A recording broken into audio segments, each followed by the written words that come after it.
Hello, ladies and gentlemen, crypto deep divers. Welcome back to Weekly Crypto. Today, I'm going to talk about the coronavirus. Also, I will touch on the DeFi or decentralized finance, the future of lending, and of course, Tesla going ballistic after the earnings. So, just in case you haven't installed Brave browser, you can check it out. You can earn basic attention token. If you're interested, you can click the link below. And also, before we get into that, make sure you subscribe to my channel so you don't miss out the upcoming airdrop or token swap. Also, you can follow me on library.tv. So library.tv, just basically decentralized finance. Also, you can earn library token just by watching videos, joining library.tv. If you're interested, you can click the link below. That will help out my channel as well. So let's talk about Tesla quickly. So Tesla has been pumping like crazy, right, after the earnings, and this is no sign of stopping. But the thing is, because of the coronavirus epidemic in China, I'm not sure the Shanghai Gigafactory, they will still in full production, and there may be disruption of the production of Tesla. So that may affect the next quarter, I'm just suspecting. So let me know what you think about that, because right now, the epidemic of in China, it looks like there's no sign of stopping right now. I think this is just the beginning, and probably it takes a while, probably at least 1 month or at least 2 months, probably to have all this thing, have the dust settle. Probably at least 2 to 3 months at least. Anyway, so let's talk about the coronavirus quickly. So today you can see it spread like wildfires. Like you can see the cases is up to 8,200. But the thing is, this is an underreported case. And the reason why I say that is because a lot of hospitals, they ran out of test kit. So if they don't have the test kit, they cannot test whether it is positive or negative from coronavirus. So this is very underreported. The true number is not that. Probably I would say times 10, I guess, but I don't want to create fear, but just FYI. And another thing is a 10-year-old boy basically have no symptoms, and yet with the lung scan, he showed some signs of infection. So he is healthy, no symptoms. The reason why he got tested is because the parents got sick. Both the parents and grandparents got sick, and they went to the hospital. The parents insist his son to get tested, and after he got tested, I think he's positive. He is positive for coronavirus. And the thing is, I think they travel from Shenzhen to Wuhan in, let's see, I think in December. So in December, they traveled to Wuhan to visit families over there, and then they spread, and then they got infected, and then they I think let's see, the day, I can't remember the day, but anyway, so they flew from and then they flew back from Wuhan to Shenzhen, then they got diagnosed. But I mean, seriously, I mean, if you flew from Wuhan back to Shenzhen, that means you're already spreading the virus to the people on the airplane. That is so dangerous. And the scary part is this 10-year-old boy have no symptoms whatsoever. The only thing he got tested is because the parents insist the son get tested. And when they do a lung scan, they show some signs of infection. So that is pretty scary, because so you have no symptoms, no nothing, but then when you do a scan of your lung, you show some sign of infections. That's mean pneumonia probably in the lung. So it's like walking dead. It's like a zombie. You're walking healthy to the neighborhood, but then you didn't know you carry the virus, and you're spreading the virus to your friends, to your family, and you have no idea unless you get tested. That is pretty scary. So this is a very scary part. People are saying that, hey, influenza flu is kill more people than coronavirus. But the thing is, if you're influenza flu or whatever, you show symptoms, you look contagious, so you will quarantine yourself, or you go or whatever, right? You quarantine yourself.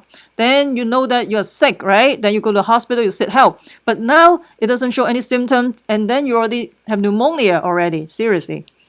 So this is very dangerous. People are saying compare the regular flu to coronavirus. Those are pretty naive, seriously. They don't take things seriously. I mean, this is insane. But anyway, so this is the scope for that one. And another thing I want to point out, there's a, let's see. So this is the mortality rate. They're tracking the mortality rates, comparing coronavirus versus the SARS or swine flu. You can see the first few days, you have an exponential growth, right, of the mortality or death rate. This is for SARS and this is for swine flu. And this is for coronavirus. You can see the death rate is surpassed SARS and coronavirus. This is ridiculous. Like on day 3 or 4, they already, the death rate is exponential growth. And I don't know if you still remember the Lancet article I talked about probably yesterday. Let's see the Lancet article. Basically, if you are admitted to the hospital, you basically will have within 2 days you're going to develop acute respiratory distress, and that require mechanical ventilation, and as well as ICU care as well. So those how can I say, the coronavirus can deteriorate people's health. I mean, the health condition can deteriorate rapidly in just 1 or 2 days. So don't take this lightly. So I think people are very underplayed about this coronavirus. And of course, the World Health Organization is also underplayed this as well, because the World Health Organization talk about 1.4 to 2.5 transmission rate.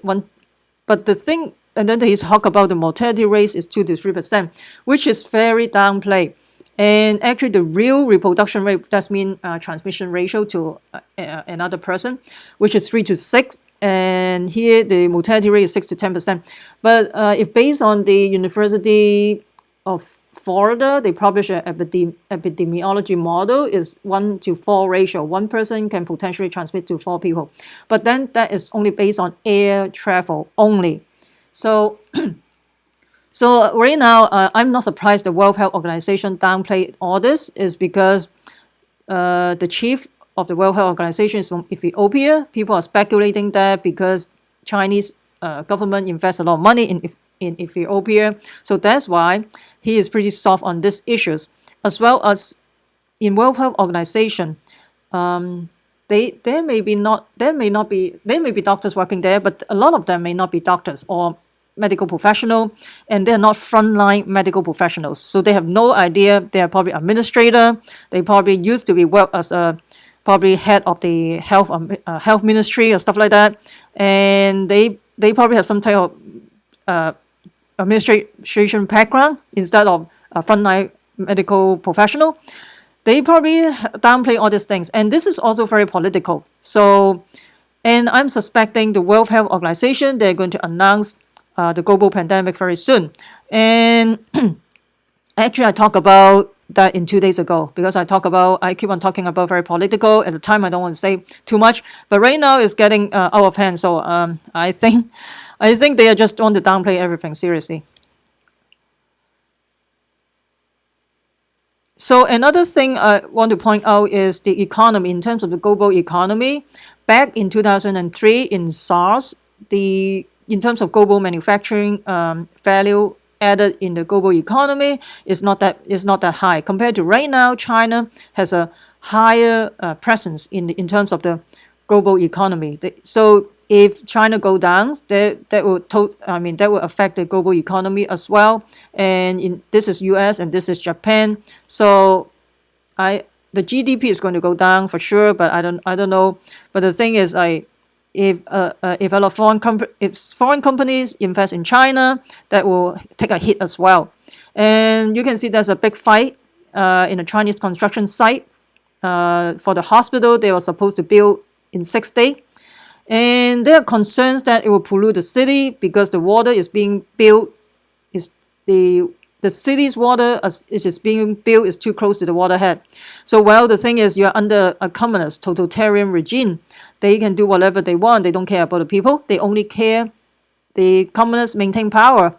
And another thing is, that is not good. 6,000 passengers are stuck in the cruise ship in Italy. The problem is there's two Chinese individuals, probably a couple, they develop some types of symptoms and they have difficulty breathing. So right now those people, 6,000 people, are strangled, are stuck in this cruise ship until they got tested whether it's a coronavirus. That is insane. Another thing, I talked about the P4 lab, right? I talked about that yesterday in my previous video. And the coronavirus may come from the P4 lab because, like, you can see the Wuhan Institution of Virology lab is only 20 miles from the seafood market. And they used 10 years to build this state-of-the-art biosafety level 4 lab in Wuhan. And a lot of bioweapon experts questioning whether the Wuhan P4 lab is the source of the infection. Probably there's an accidental leak of this virus, this lab virus from a P4 lab in Wuhan. And then the government tried to blame it on the human error. And then there's also a lot of Chinese Communist propaganda machines blaming the virus on wild animals. For example, bats, by showing a lot of many people eating bats in the video. The thing is, like, right now, China has strong censorship. So whatever leak out from China right now maybe is a propaganda from the Communist Party. That's what they want you to see. So because you can see in YouTube, there's a lot of video talking about seeing all these people eating bats, eating mouse, eating some wild animals. Is insane. I mean, the thing is, if the Chinese government don't want you to see them, they probably block out all this video. But maybe this is what the Chinese Communist Party, the propaganda, they want you to see this. So they built the lab back in 10 years ago. They opened the lab in 2018, and they researched deadly virus like E. coli or the SARS or probably H1N1 influenza flu. They killed people in World War I, right? The Spanish flu, right? And people are suspecting that maybe the Chinese Communist Party want to leak out this biological weapons from the P4 lab. So there's a lot of speculation, but I don't know.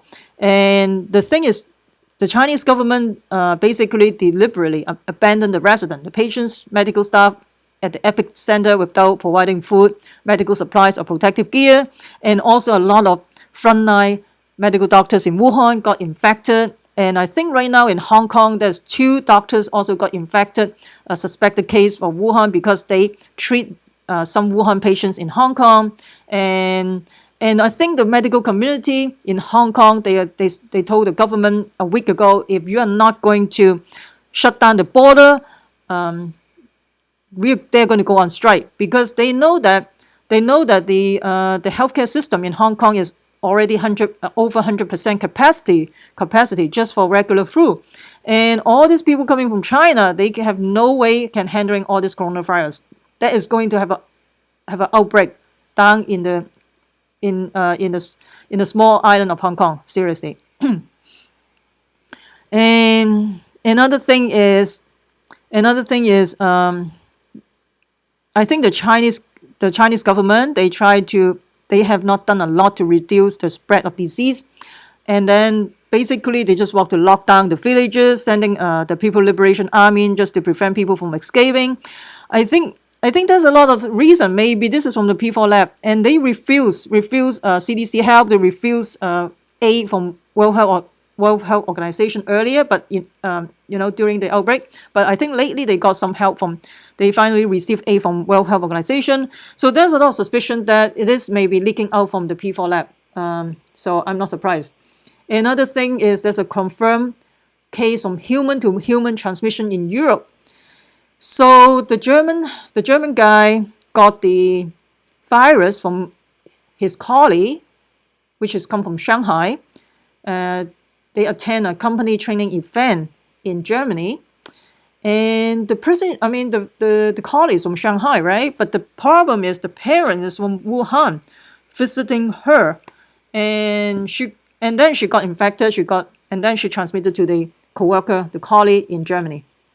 So this is not cool, seriously. So it looks like, I mean, I'm telling you, this is on day one. Like I tell you, this is going to spread like wildfires.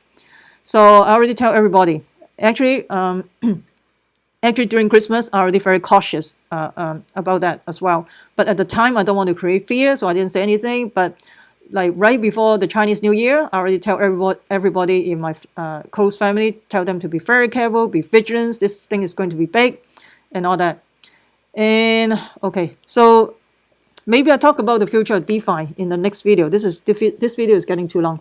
So you know that I'm pretty bullish on the DeFi, decentralized finance. I talked about that probably a while back in my previous video, Ethereum DeFi, worth billions, and then also how to earn income from Ethereum DeFi decentralization. You can go back to those two videos and let me know what you think about this coronavirus. Do you think it will bring down the whole world economy and there will be a potential further outbreak? And I think right now everybody is fight for safety. They are going to the US Treasury, they're going to the Japanese yen. And yeah, let me know what you think about this. I would love to hear from you. And oh, one more thing I almost forgot. So I got some news. If you are flying a flight from Hong Kong to Los Angeles, CX-880 flight, CX-880 flight number January 21st, you may be potentially exposed to coronavirus. So make sure you talk to your healthcare provider about that one. And because they just have a case, they have a case from a person that taking this flight right now got sick. They are suspected for coronavirus. And Hong Kong to Japan, but I don't know where. Is it Narita or is Osaka? I don't know.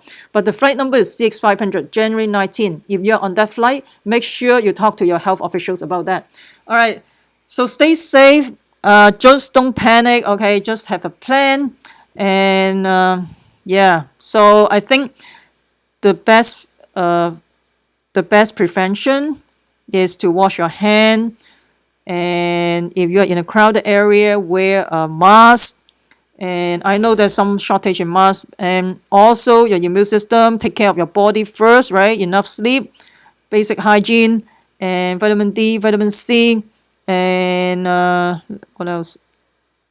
And also maybe take some raw garlic, raw onions to fight off some infections.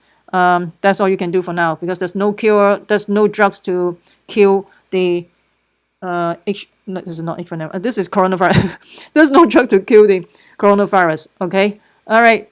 Stay safe. If you found this video helpful, smash the like button. Subscribe to my channel. Also share with your friends. Make sure you subscribe so you don't miss out the upcoming airdrop or token swap. Also, you can follow me on Twitter. So make sure you subscribe and also comment. That will help out my YouTube ranking as well. Remember, crypto deep divers. We the people take control of our money. Stay wise. Stay safe, peace. I'm not a financial advisor. Investing in cryptocurrency, commodity, or stock market can have inherent risk. Please use a due diligence.